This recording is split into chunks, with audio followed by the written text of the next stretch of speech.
โอเค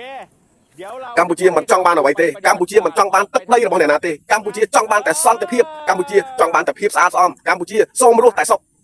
ក៏ប៉ុន្តែត្រូវបានសៀមឆ្លៀនពៀនទាំងក៏ខ្លះ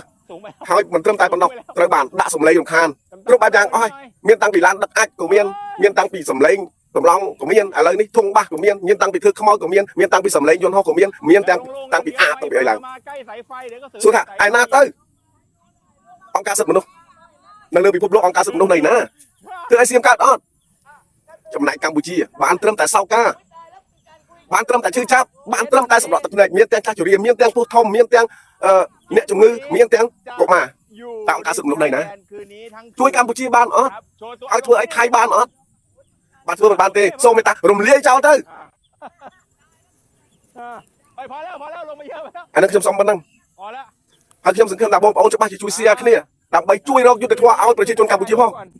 ហើយក៏គ្មានហេតុផលណាដែលកម្ពុជាទៅឈ្លានពានថៃដែរកម្ពុជាមានប្រជាជនតែ17លាននាក់ជាងទេចំណែកថៃប្រជាជនជាង70លាននាក់